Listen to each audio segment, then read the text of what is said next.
بیابانێکی دامەڵڕاو لە ژیان ئەگەر لە بەشێکی بچووکیدا کانیاوێک و چەنددار خوڕمایەک هەبوایە بە بەهشت ناو دەبرا وڵاتێکی بێناو و چەند خێڵێکی هەژار و برسی و نەخوێندەوار کە ماڵ و لانەیان یان ژێر چادر بوو یان خانووی لە قوڕ و چڵە خۆرما دروستکراو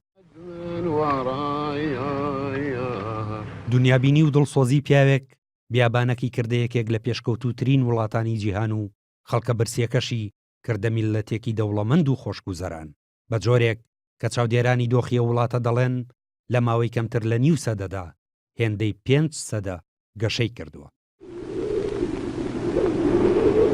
دوای جەنگی جیهانی دووەم و دۆزینەوەی نەوت لە کوێت و قەتەردا ئەوروپیەکان ڕویان لە ئەبوزەبی کرد. لە ساڵی 1953ەوە گەڕان بە دوای نەوتدا دەستی پێکرد و ساڵی 1963 یەکەم کەشتی نەوتی ئەبوزەبی بەرەو بازاڕەکانی جیهان بەڕێکەوت. لەوێوە پارەیەکی خەیاڵی ڕژایە نێو ئەو وڵاتەوە کە پێشتر لە هەژارترین وڵاتەکانی دنیا بوو. بەڵام شێخ شەخبوت بن سوڵتان ئالهەیانی حاکمی ئەوسای ئەبوزەبی ئامادە نەبوو پارەکە بۆ خەڵک و وڵاتەکەی خەرج بکات. لەبەرەوە ساڵی 1966 شێخ زایدی برای دەسەڵاتی لێسندەوە و لە وڵات دەری کرد.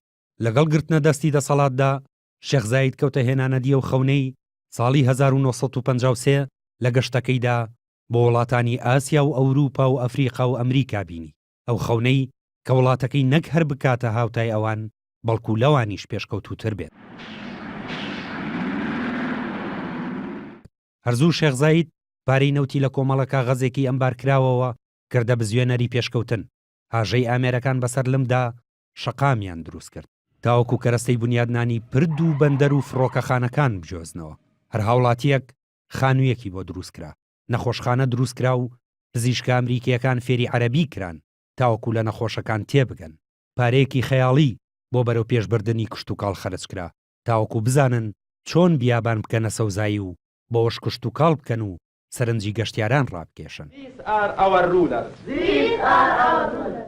لەگەڵ دروستکردنی باڵەخانە و بەرەو پێشبردننی ژێرخانی وڵاتدا شێخ زاید گرنگی بە بەرەو پێشچوونی کۆمەڵایەتیشدا.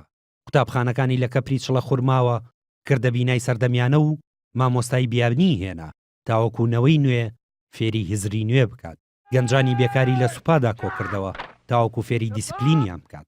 خوانەکانی لە ژێر چادرەوە گواستەوە بۆ ناو کۆشکەکان تاوەکو سەرۆک خێڵەکان فێری ئەتەکێتی نوێی نان خواردن و میوانداری بکات.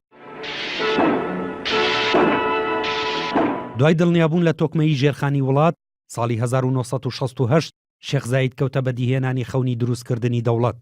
سەرەتا لەگەڵ شێخ ڕاشد بن سعید ئالمەکتومی حاکمی دووبەی کۆبووەوە.